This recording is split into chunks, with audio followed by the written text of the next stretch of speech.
Buenas tardes a todos. Muchas gracias por esta presentación. Me gustaría decir que es un placer estar aquí. Todos nosotros estamos pensando muy intensamente en los acontecimientos que están teniendo lugar en Europa. Pronto habrá pasado un año desde el comienzo de la guerra de agresión contra Ucrania y creo que muchos de nosotros recordamos exactamente dónde estábamos el 23 de febrero de 2022. Es una fecha histórica, sin lugar a dudas, la guerra violenta más trágica en Europa desde 1945. Creo que aún estamos intentando comprender este terremoto que nos ha sacudido. Estamos todos traumados de distintas formas, pero si están ustedes aquí es probablemente para comprender la situación, cómo hemos llegado hasta aquí, cómo Rusia ha llegado a llevar a cabo una guerra de agresión de este tipo y los mecanismos y tendencias que han generado esta tragedia. Quienes más están sufriendo esta guerra son los ucranianos, evidentemente, y por muchos motivos todos creemos que es necesario apoyar a los ucranianos todo lo posible para que la guerra termine de la forma mejor posible, es decir, la liberación de su territorio. Nosotros, como europeos de distintas nacionalidades, tenemos una responsabilidad que yo siento profundamente. Yo soy periodista, he trabajado en Rusia, he conocido transiciones democráticas. En numerosos países también se han producido en Europa. También se produjo una transición democrática aquí en España.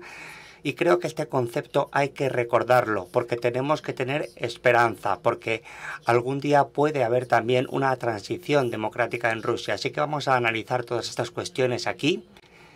Y me gustaría comentar algunas cuestiones sobre nuestros ponentes de gran calado. Estoy al lado de personas excelentes a las cuales he admirado desde hace muchísimo tiempo por su labor. Yo, como reportera, tras haber trabajado en el bloque soviético en el 91, y veo dos guerras. Por un lado, la que está teniendo lugar en Ucrania. Todos tenemos una serie de imágenes que hemos visto y seguimos viendo en la televisión y en los móviles. Y hay otra guerra muy diferente. Y yo también veo una guerra, que es la guerra de Putin contra la sociedad civil. Esta guerra, de ella tenemos menos imágenes. Y aquí tenemos a dos personas de Memorial que nos van a hablar un poco más sobre lo que está sucediendo en el interior de Rusia. ¿Cómo ha llegado a esta situación rusa y qué es lo que tenemos o podemos hacer para conseguir dejar atrás esta tragedia? Lo que vamos a hacer, tenemos 1 hora y media de tiempo, así que voy a conceder a cada ponente 7-10 minutos para expresar sus ideas. A ver si todas las personas aquí presentes en la sala pueden salir con dos ideas. Es decir, en primer lugar, una idea de cómo hemos llegado hasta aquí, qué es lo que nos perdimos, qué es lo que no comprendimos de Rusia, qué es lo que no valoramos bien, qué es lo que no hicimos. Esa es la primera idea con la que tenemos que abandonar todos la sala. Y después, ¿quién es culpable también? Bueno, esa es la primera pregunta. Y después la segunda pregunta, la segunda idea, ¿qué podemos hacer? Y tenemos que pensar con un enfoque activo, proactivo. Las personas aquí presentes son muy activas. ¿Qué es lo más importante y lo mejor que podemos hacer? Estas son las dos ideas que tenemos que analizar aquí. Voy a comenzar con Nicola, un gran escritor, un gran pensador de Ucrania, que lleva mucho tiempo pensando y escribiendo sobre identidad, sobre Ucrania, Europa. Todos hemos descubierto la importancia de Ucrania, quizá un poco tarde, pero ya lo sabemos.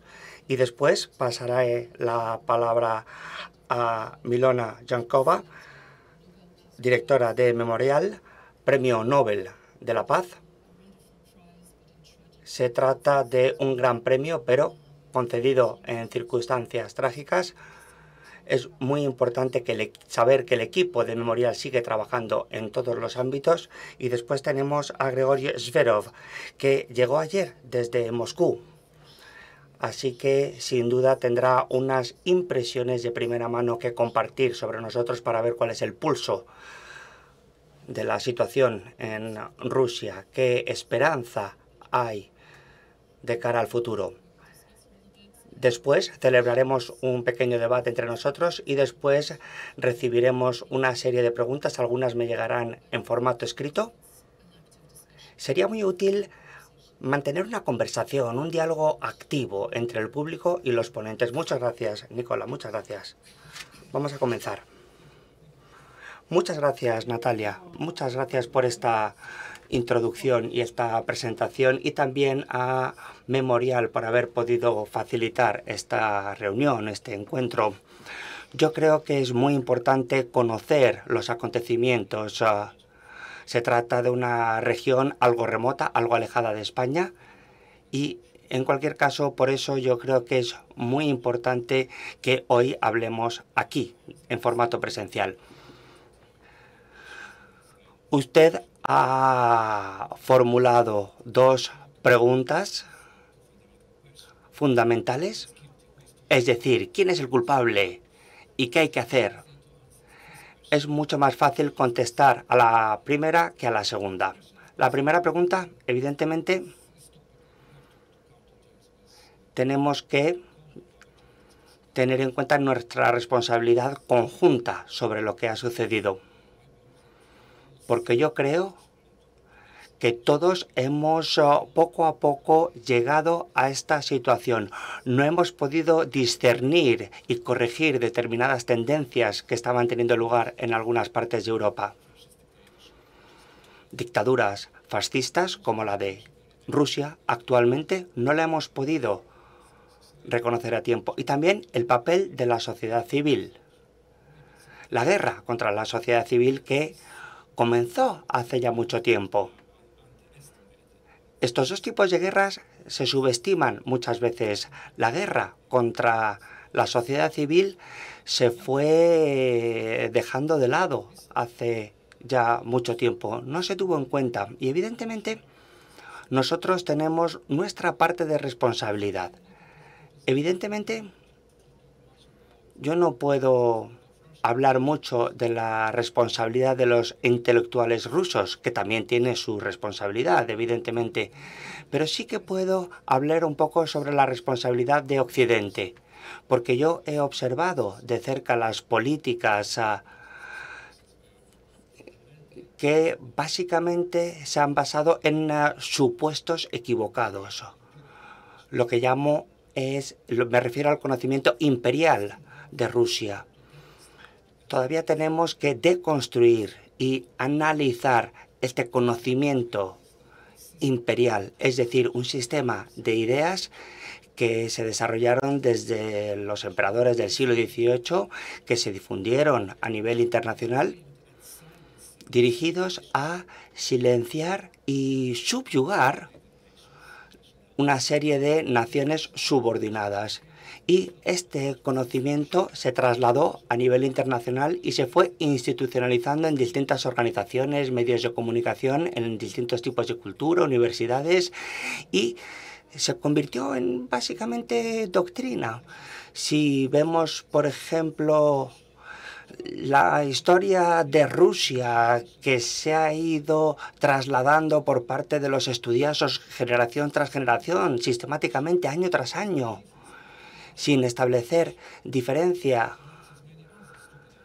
y trasladando ideas sin sentido, ideas que incuestionables.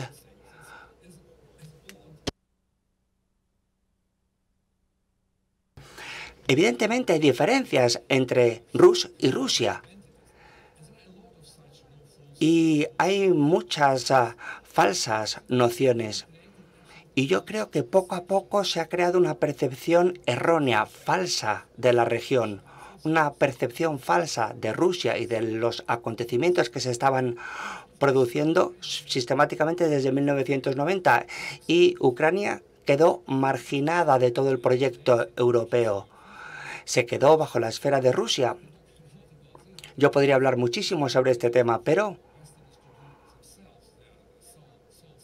los occidentales tendrán que analizar seriamente esta cuestión y estos conocimientos falsos que se han interiorizado poco a poco a lo largo de los años. Por ejemplo, todo el tema de Crimea, la posición de Khrushchev en su día. Los tártaros también estuvieron por ahí, hubo un genocidio. Hay toda una serie de cuestiones que reconsiderar. Y ahora voy a hablar de la responsabilidad de Ucrania en esta situación. Yo creo que nosotros tenemos una doble responsabilidad. En primer lugar, Ucrania era independiente, pero estaba rusificada.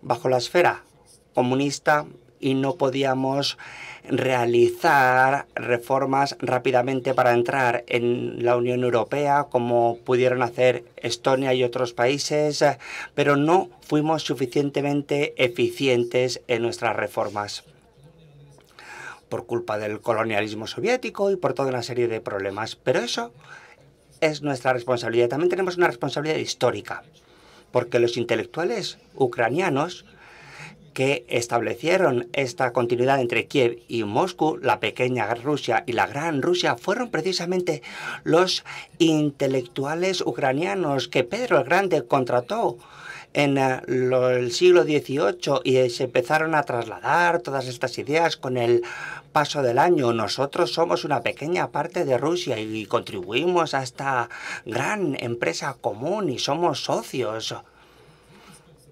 Y, evidentemente, ahí hay una responsabilidad en relación con el conocimiento del imperialismo o el fomento del imperialismo.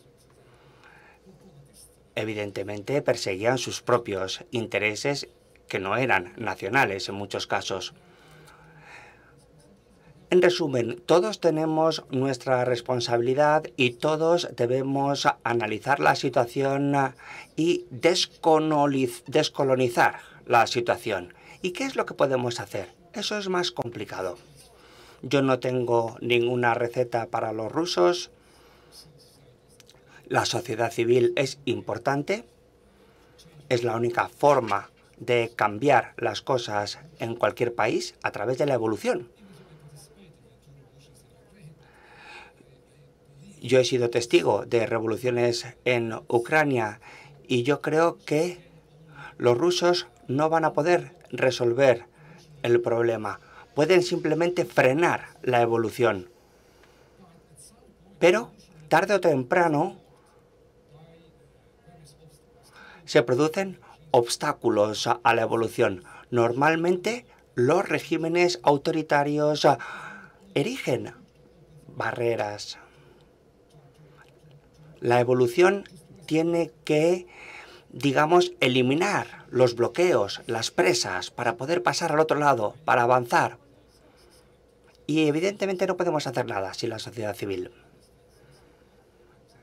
Es algo que sé perfectamente. He trabajado en el ámbito de la sociedad civil ya desde los tiempos soviéticos y también más intensamente en los últimos 8 años. En Ucrania, lo único que podemos hacer por nosotros, por Europa y por Rusia y por Bielorrusia y por España, tenemos que ganar esta guerra. Tenemos que conseguir que caiga el régimen dictatorial ruso. Tenemos que desacreditarlo, deslegitimarlo todo lo posible, hasta su caída. Yo no creo que se pueda producir ningún proceso de democratización a día de hoy en Rusia. A día de hoy, Rusia es una dictadura fascista, la de Brezhnev, quizás,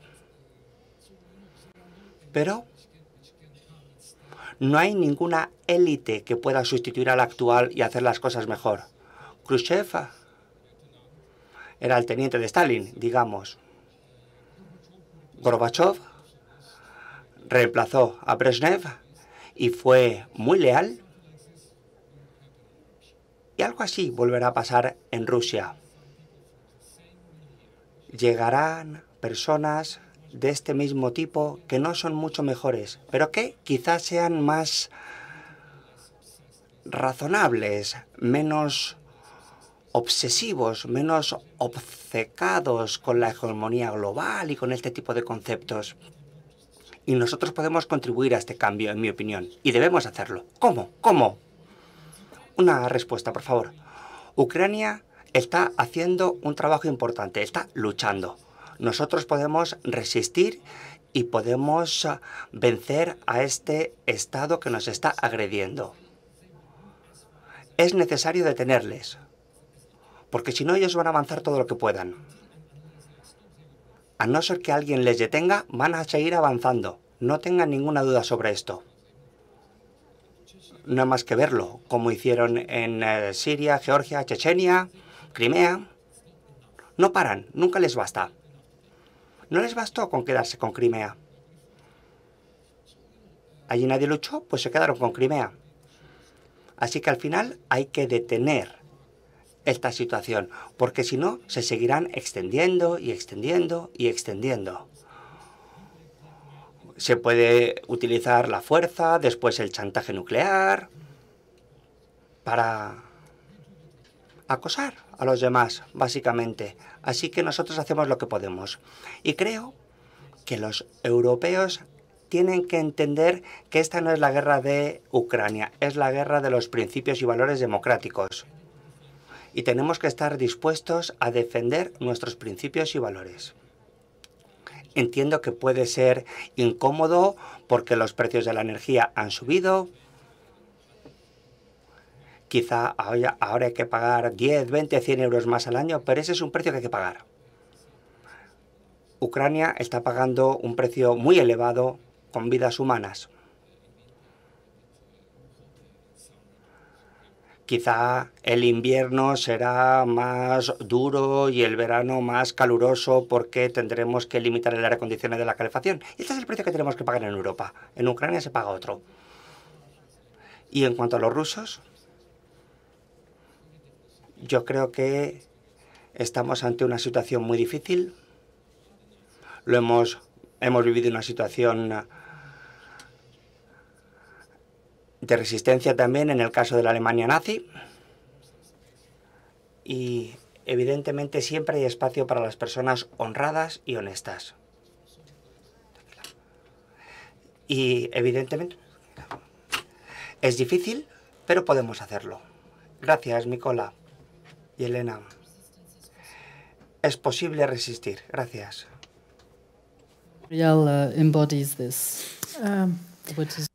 Memorial acepta este concepto. ¿Cuál es su respuesta? ¿Cómo hemos llegado hasta aquí, a esta situación? Y la otra pregunta que lanzábamos al principio, ¿qué podemos hacer? ¿Qué es lo que mejor podemos hacer? Ну, все-таки, прежде чем отвечать на вопрос, я хочу какие-то уточнения. Перед тем, как ответить, quiero agradecerles por la felicitación con el premio Nobel. Este premio es muy importante, pero lo más importante es que lo hemos recibido ciudadanos de 3 países, bielorrusos, ucranianos y rusos. Yo creo que esto es muy importante porque no podemos olvidar y no podemos dejar de subrayar que el Comité de los Premios Nobel sabe la diferencia entre el país y los ciudadanos. El Comité Nobel nos manda una señal diciendo que sabe que hay gente normal en nuestros países que luchan por la dignidad del hombre, por la vida normal de los ciudadanos y que nosotros, personas de estos tres países del este, podemos unir nuestros esfuerzos y hacerlo conjuntamente. A mí me ha llamado líder de Memorial, pero eso no es así. Yo soy uno de los líderes de Memorial. Pero gracias a su ayuda, nosotros aquí ahora nos hemos reunido en varios meses, todos juntos. Y yo quiero decir que Memorial es una organización internacional. Aquí vemos a los líderes del Memorial alemán, italiano, y en la primera fila vemos al jefe de Memorial en Ucrania. También vemos a los líderes de los movimientos para la defensa de derechos humanos, colegas de Syktyvkar y de Perm. Yo creo que esto es muy importante para Memorial, que no es solamente una persona, no es solamente un líder, es un enorme trabajo que realizamos todos juntos. Y antes de responder a estas preguntas que ustedes me han hecho, quería matizar sobre quiénes somos nosotros. Probablemente cuando el sistema se derrumbe y nosotros tengamos la oportunidad de ir a los archivos y mirar, leer, poder acercarnos a los documentos, a ver quién ha tomado estas decisiones tan tremendas. Entonces, una vez visitados los futuros archivos, vamos a poder dedicarnos a nuestro trabajo tradicional, pero a pesar de eso, creemos que hay que entender que Memorial ha surgido después de la catástrofe y es una respuesta a la catástrofe. Memorial ha sido creado como un deseo de muchas gentes de saber la verdad y luchar por la verdad y hacer y comportarnos de tal manera para que la catástrofe no vuelva a ocurrir, que no haya tantas víctimas. Tenemos que entender que el Estado se encuentra fuera de control y por esa causa tenemos tantas víctimas. Y nosotros habíamos trabajado mucho y tenemos que decir, tenemos que responder si nos preguntan a qué nos estamos dedicando. Sin embargo, creo que no hemos hecho lo más importante porque de pronto otra vez estamos viviendo en un mundo donde el Estado está fuera de todo control, es un Estado delictivo, delinque y todos los días tenemos víctimas de esta delincuencia. Quiere decir que hemos fallado, que hemos fracasado. Y yo creo que no pudimos encontrar la fórmula. Nuestra fórmula, la fórmula de nuestras banderas, no ha funcionado. La fórmula era la siguiente. La justicia tiene que ser igual para todos. No importa si es la persona buena, mala o regular. Pero las víctimas necesitan compasión y compensación. Y los delincuentes tienen que recibir su merecido castigo. Para recordar a las víctimas hemos hecho mucho. Hemos trabajado décadas. Hemos preparado un banco de datos con más de 3 millones de nombres de víctimas. Son libros, son conversaciones, es trabajo con los ciudadanos. Sin embargo, para que los delincuentes sean nombrados, y no solo nombrados, sino también castigados, en este sentido hemos fracasado. Y ahora nosotros de nuevo nos encontramos en un país donde la gente es víctima del miedo, es presa del miedo. Y ese es el sentimiento más importante de nuestros ciudadanos. Tienen miedo.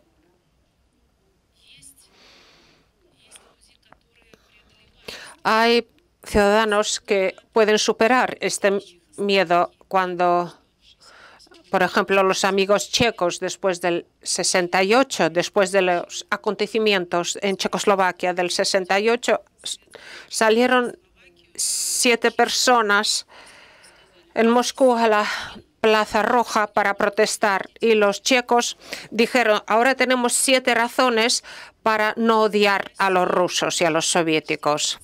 Ahora en Rusia hay más o menos 20.000 casos administrativos y comunes, y hay 20.000 personas que son investigadas como delincuentes por las protestas públicas. Sin embargo, podemos decir que tenemos 20.000 razones para entender que no todo el mundo está asustado en Rusia. Y respondiendo a su pregunta, ¿qué hacer? Creo, lo primero, hace falta ayudar a Ucrania a ganar la guerra, porque esto también es nuestro destino y para nosotros también será una victoria. Segundo, hace falta ayudar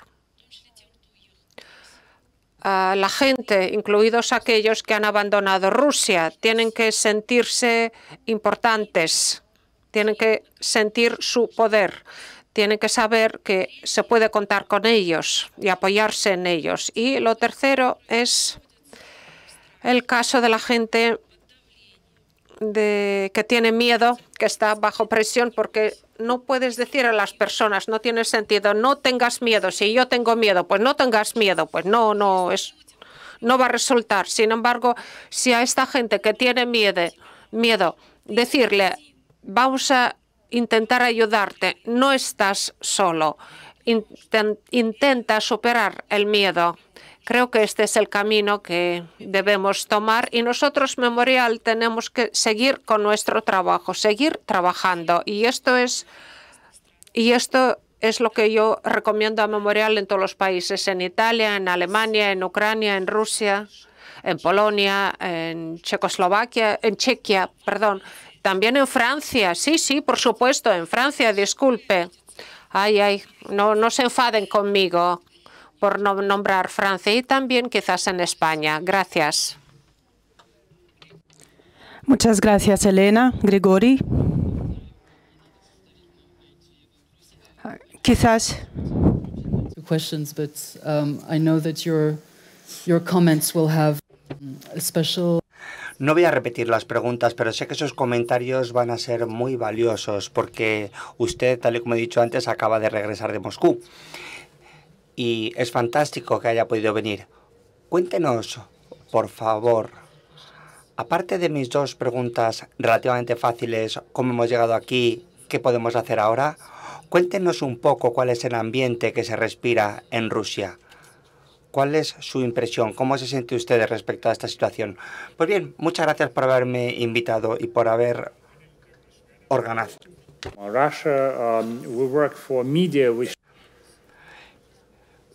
Nosotros cubrimos 20 regiones del Cáucaso, de Memorial.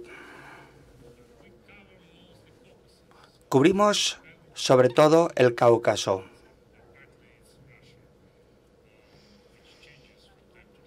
De vez en cuando las cosas cambian.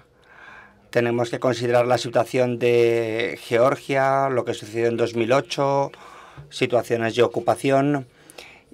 Y yo no me sentiría cómodo a la hora de establecer culpables, porque por un lado es evidente, tal y como han dicho los colegas aquí. Pero por otro lado, creo que tenemos que preguntarnos a nosotros mismos lo que ha sucedido. Porque nosotros estamos trabajando con una región o en una región en la cual se producen violaciones de los derechos humanos constantemente, secuestros, torturas, de forma constante desde hace ya décadas.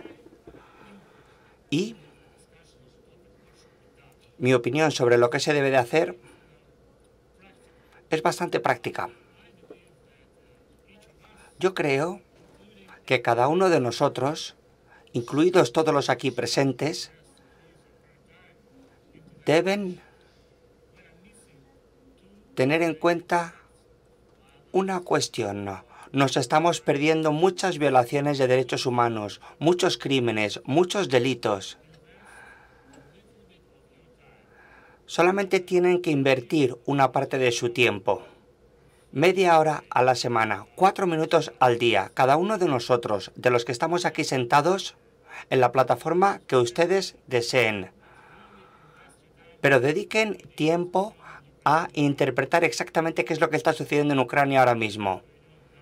Aparte de lo que está sucediendo ahora mismo, estos acontecimientos tan trágicos, minuto tras minuto, día tras día, hay muchos otros lugares que tenemos olvidados. Por ejemplo, Karabaj. Ahí, día tras día, se sufre un bloqueo. Nosotros intentamos no establecer quién es culpable y quién es inocente. Nosotros somos reporteros en Bakú, en Karabaj y en muchos otros lugares. Y procuramos no decir quién es el culpable, sino simplemente contar lo que está sucediendo. Y yo creo que evidentemente necesitamos su atención, la de todos los aquí presentes. Si tienen tiempo, utilicen Twitter, por favor. Por ejemplo, si tienen más tiempo a disposición y pueden ver vídeos en YouTube, ahí obtendrán mucha información. Hay muchas fuentes de información para saber lo que está sucediendo. Hay muchos datos disponibles. Pero hay pocas personas que dediquen su tiempo a difundir una serie de ideas y muchas veces no se reacciona adecuadamente. Y yo creo que es muy importante reaccionar ante todo lo que está sucediendo. Es necesario ver las reacciones de los demás. Nosotros estamos en una región pequeña, el Cáucaso, y hay muchos focos en los cuales hay que prestar atención. Porque hay personas que nunca han ido a la región, pero simplemente han comentado lo que pasa ahí, han visto lo que pasaba ahí y han podido marcar la diferencia. Aquí, por ejemplo, veo un periodista importante que hace mucho tiempo estuvo cubriendo los incidentes que se estaban produciendo en Chechenia. Una persona desconocida que estaba disparando a mujeres que no llevaban los brazos suficientemente cubiertos, y esta persona iba disparando a las mujeres desde un coche y nadie sabía lo que estaba pasando. Y recuerdo que usted hizo un reportaje y a partir de ahí todo el mundo supo lo que estaba pasando. Hace falta alguien valiente que comparta el vídeo. Hace falta alguien valiente porque evidentemente la persona que grabó el vídeo estaba en el coche. Y era fácil detectarles después. Pero alguien valiente publicó el vídeo. Y después YouTube lo bloqueó por una serie de normas extrañas de esta empresa. Pero muchas personas lo vieron. Ramzan Kadyrov, un dictador sangriento, incluso comentó y dijo: si supiera quiénes son estas personas que disparan a las mujeres, yo mismo les daría las gracias. Les daría un premio. En Rusia suceden muchas cosas. A pesar de lo que dijo esta persona, en el momento en el que pronunció esas palabras, esos disparos cesaron. Yo creo que esas personas que vieron el vídeo desempeñaron un papel importante. Las redes sociales no eran tan importantes en aquel momento, pero alguien se atrevió a difundir esas imágenes. Y tenemos muchos ejemplos de este tipo. Nosotros somos muchos y podemos reaccionar frente a lo que está sucediendo. Podemos ver lo que está sucediendo y marcar una diferencia aún mayor. Y esa es mi respuesta a la pregunta sobre lo que podemos hacer. Gracias, Grigori. Gracias. Gracias.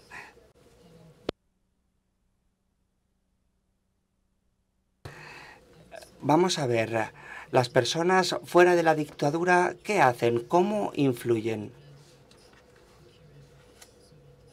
El periodo de la disidencia rusa, ¿qué importancia tenía para aportar información a Occidente? Hemos oído hablar de los pasos que llevaron al final de la Guerra Fría, Reagan, Gorbachev, y hemos hecho referencia a un periodo de enfrentamiento entre sistemas democráticos y sistemas autoritarios. Muchas gracias por estas observaciones tan buenas que abren distintas vías para el diálogo. Y me gustaría compartir con ustedes una idea y pedirles su opinión al respecto. En mi opinión, una razón principal de esta guerra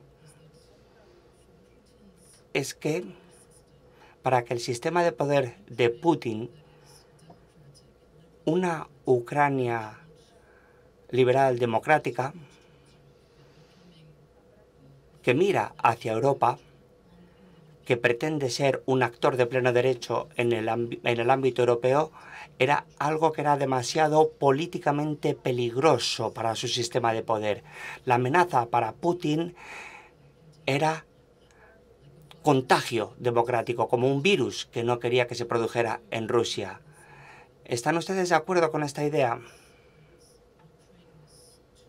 Que Ucrania era un ejemplo demasiado peligroso porque los rusos podían ver que el vecino de al lado, es decir, una nación eslava grande, emprendiera otro camino y por eso intentó destrozar este ejemplo. No es una idea muy original, pero yo sí que creo en ella. ¿Qué opinan ustedes?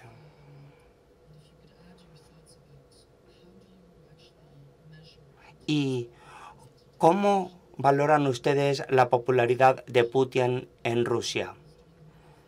Está haciendo cosas horribles, pero ¿sigue siendo popular? Contesten, por favor. Quien quiera comenzar. Grisha, Grigori. Para comenzar,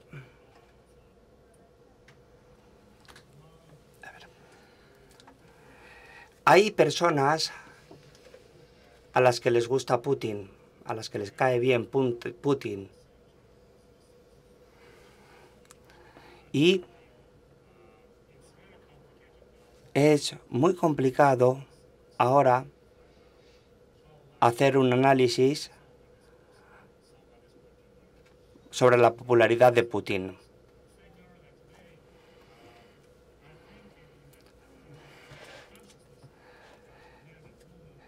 En la conciencia y en la mente de los rusos y las rusas, en muchas ciudades de Rusia y en Moscú te dirán lo insatisfechos que están con el desempleo, el precio de la comida, la vivienda, y dirán que Putin es una persona estupenda. No hay una oposición seria. Naval está en prisión. La propaganda rusa está funcionando bien.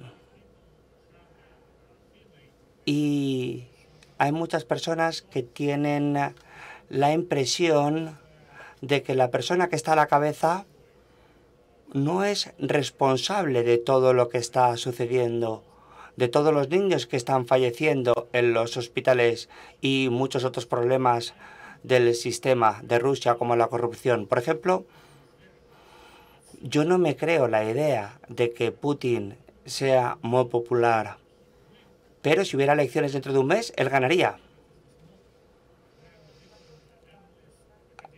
Hay distintos analistas, distintos académicos.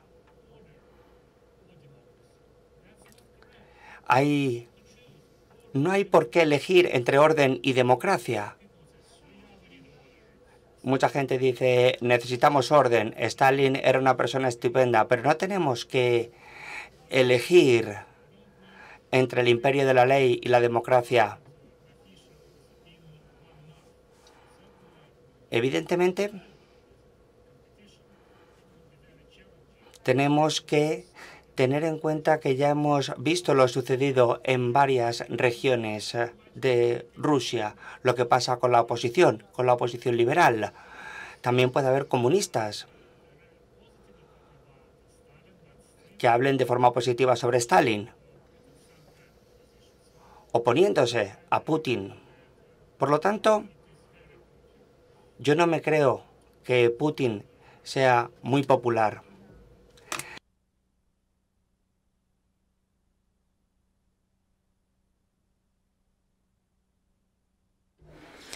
Quisiera recordarles que era un proceso muy largo. Y desde el principio se trataba de una democracia dirigida, y la idea de que todo tiene que ser dirigido es una idea muy larga.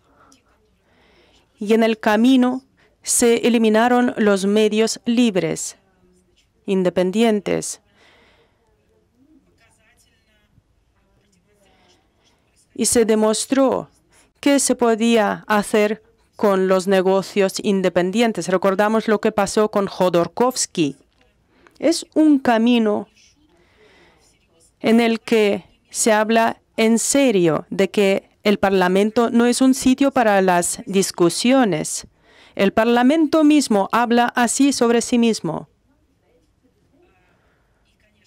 Y por supuesto es un camino en el que prácticamente se está eliminando la sociedad civil. O sea, de una democracia dirigida, hemos llegado a un todo dirigido.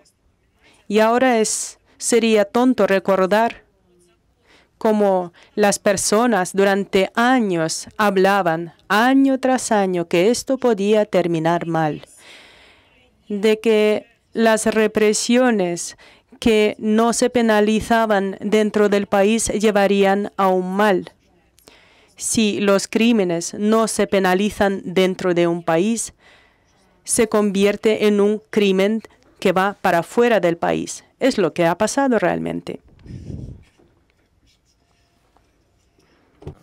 Okay. Yeah, I agree with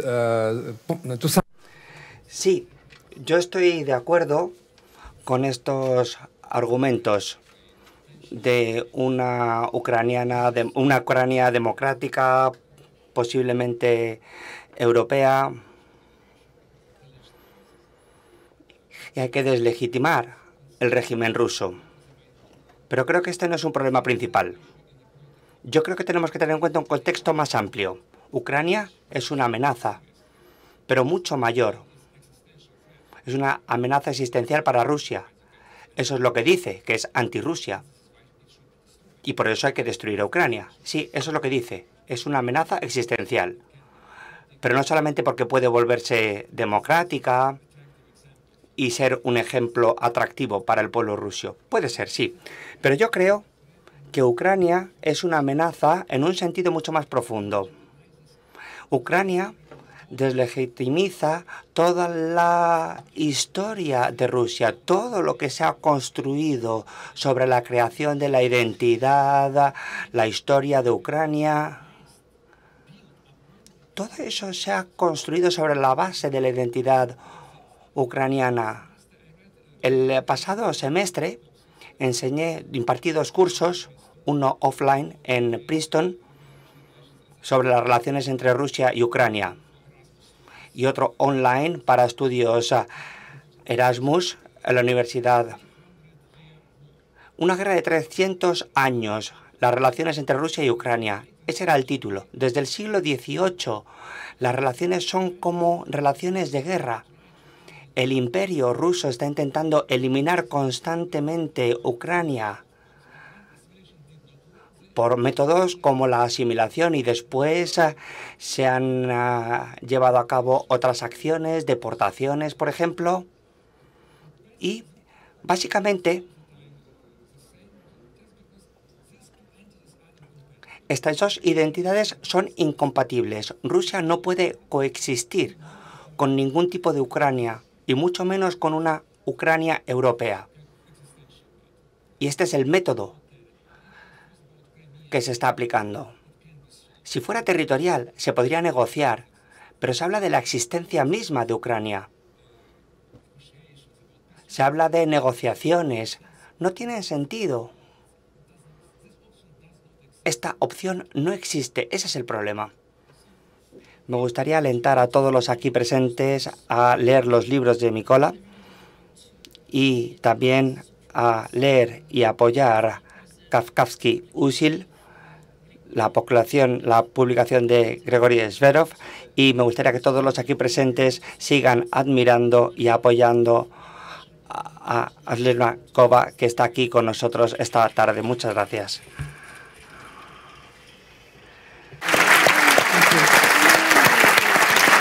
Thank you.